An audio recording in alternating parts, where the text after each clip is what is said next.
Welcome to Great Things Tampa Bay, the podcast about great eats, great places, and great people in the greater Tampa Bay area.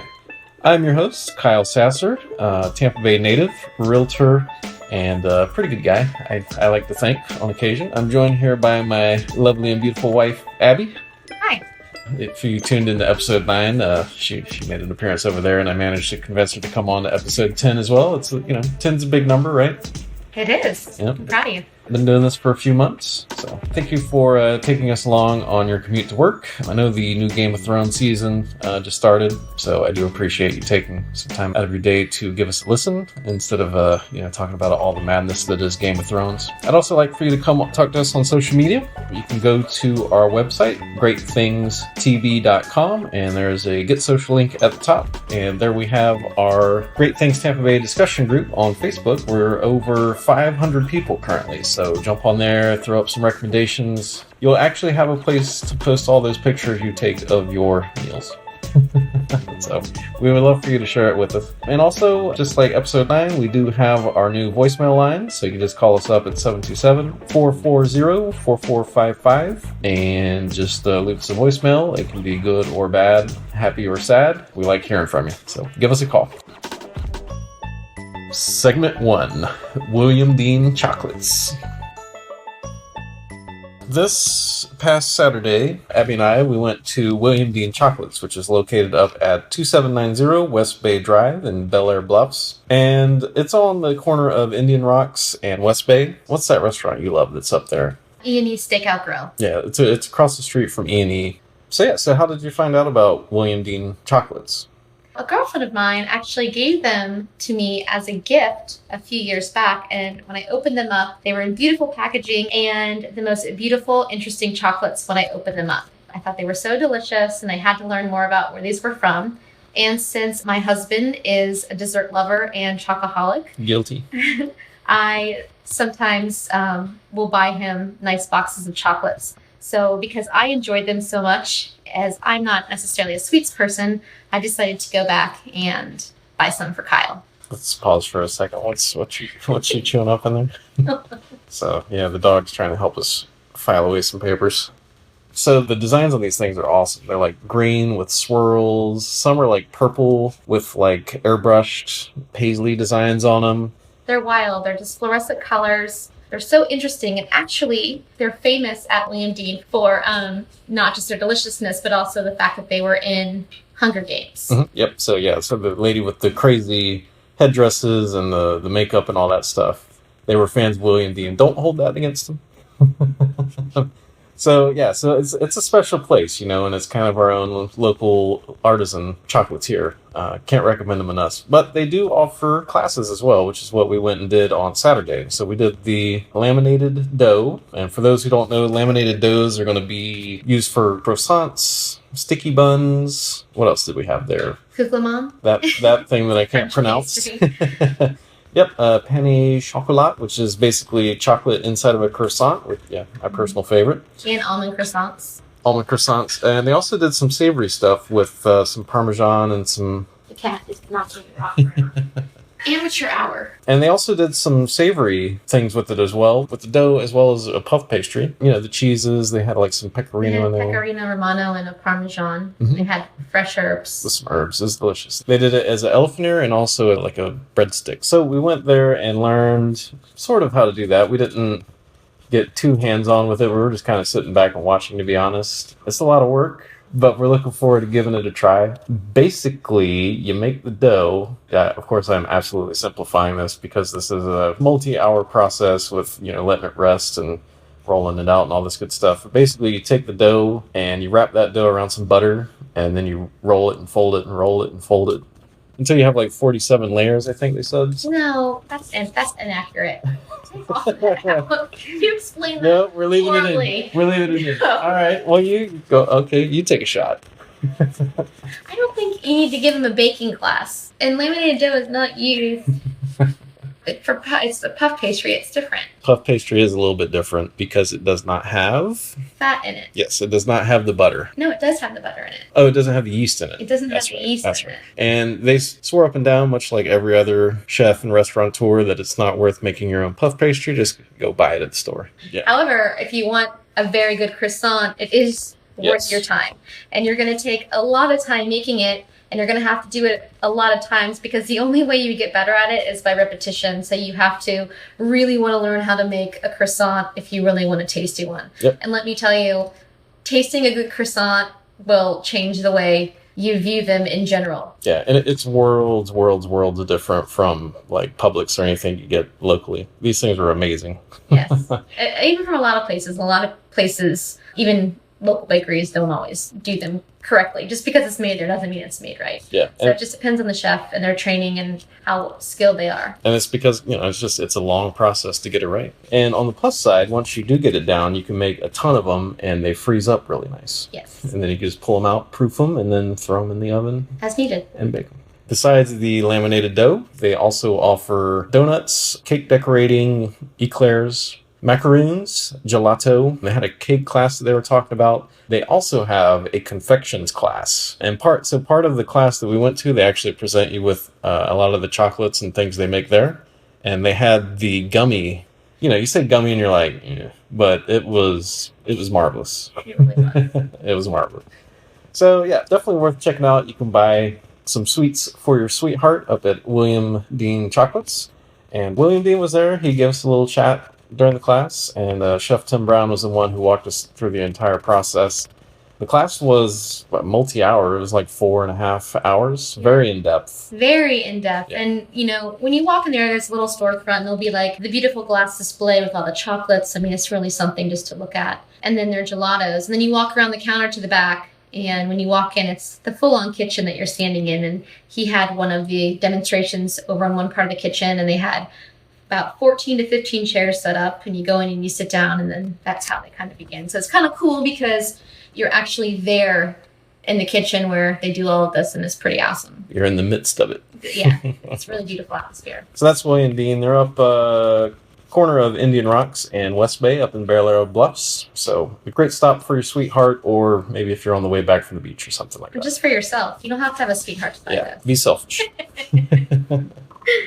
So I just want to mention that how I found out about the event and cooking class was from a Facebook event. And he had several to choose from, as Kyle had mentioned earlier. So if you're interested in any of those classes, log on to Facebook and look at events and look for William Dean. And he should have some upcoming classes. And also he has them on Eventbrite. So you just register through the link. And honestly, for the amount of time that the class was, very affordable. It was very affordable. Yeah, I mean, the time and what we walked away with. We walked away not only with knowledge and recipes in hand, but also 2 big, beautiful boxes full of all of the laminated doughs he made that day, which were absolutely delicious. Yeah, so we had a box, like 6 pastries each, and some dough to attempt to make something as good as they made. Before that, we had, the chocolates and stuff that they had put out, and then like 4.5 hours of instruction. So yeah, which was amazing. Yeah, ridiculous value. So check it out. Absolutely. Segment 2, Bill Jackson's. So segment 2 here, I thought we would cover one of my favorite stores, and Abby's as well. Right? Yeah. We love this place. Spent a lot of money there.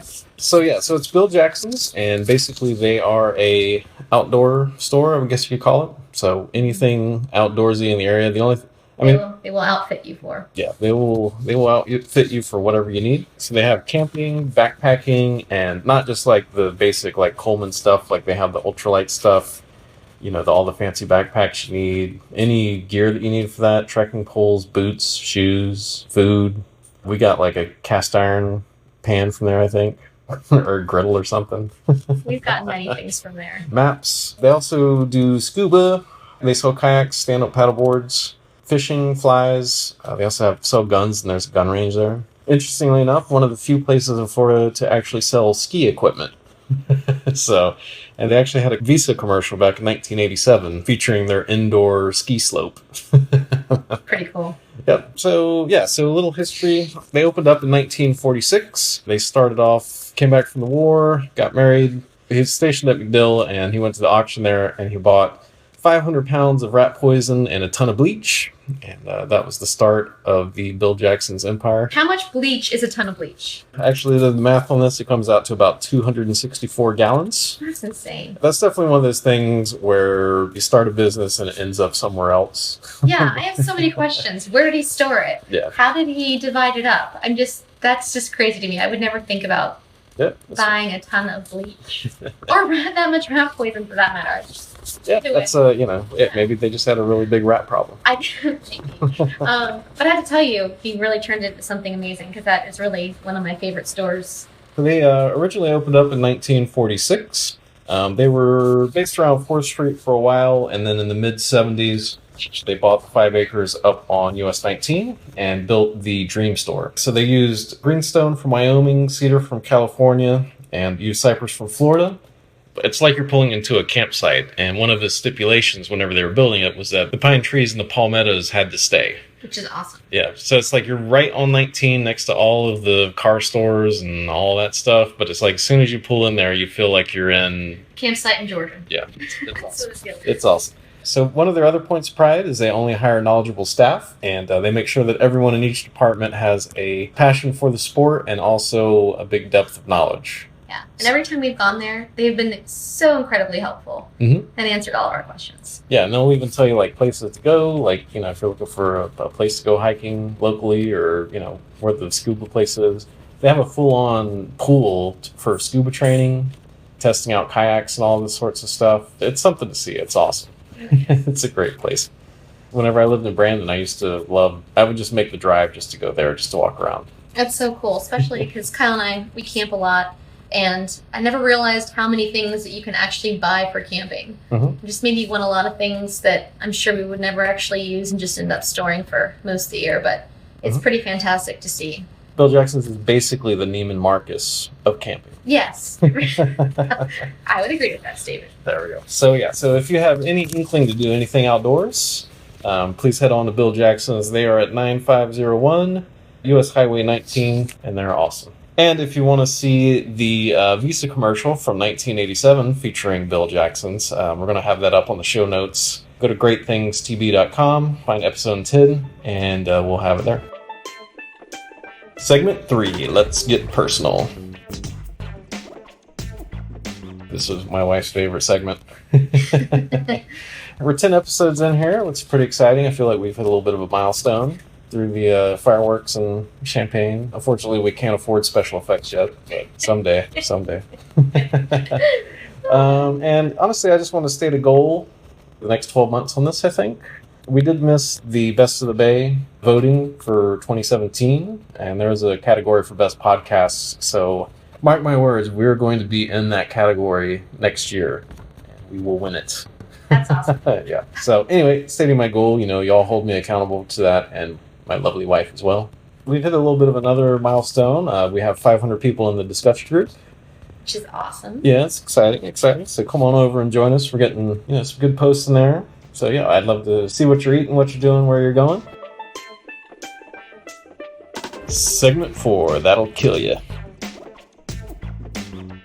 Thomas Midgley Jr. invented chlorofluorocarbons, also known as CFCs, and Freon, and he also invented leaded gasoline. Whenever he was going around promoting gasoline, he would actually huff the gasoline for a minute straight just to prove that it was safe. Oh my god. Yep. He is, responsible for a lot of problems and misery. Honestly, he was trying to help everybody out with the CFCs and Freon. He was honestly responsible for refrigeration and propellants and a lot of aerosols, old hairsprays and stuff like that. And leaded gasoline was used widely to prevent knocking. Basically every car used to use it. Mm-hmm. Unfortunately, that put a ton of lead in the air. And, we're still kind of dealing with that a little bit, medically, because lead never actually leaves your body and it doesn't break down. So it just kind of collects. So anyway, Mr. Gas Huffer, he also contracted polio at the age of 55, which led him, much like his invention of CFCs and leaded gasoline, to get creative, and he created a system of strings and pulleys to help him in and out of bed. But unfortunately, this contraption also eventually strangled him to death. Oh my gosh. Anyway, thank you, Mr. Thomas Midgley. You definitely moved us along, and then you moved off this mortal coil in a most amusing way. That's dark. I know. Outro. So I'd like to thank you for sharing Great Things Tampa Bay with your friends and family. It's with your support that we're having the success we've had with our discussion group, and also just with listens we've been gathering. And if you're looking for your own great place in Tampa Bay, or maybe you just want to talk about real estate, you can give me a call at 727-300-2111, or you're welcome to send me an email at kyle@sassergroup.com. That's KYLE at SASSERGROUP.com. And I'd be happy to help you find your own great place in Tampa Bay. If you want to tell us how horrible or how awesome the show is, please go to our website, greatthingsTV.com, click on the social link at the top, and join our discussion group there. We can interact a little bit. You can also call and leave us a voicemail, give us some suggestions or some reviews, maybe just want to vent, want to talk about recent restaurant experience, just give us a call, 727-440-4455. I promise I won't pick up and answer that. That's strictly voicemail. Thank you so much for listening, and be sure to subscribe to us on iTunes or Google Play, and we'll talk to you next time.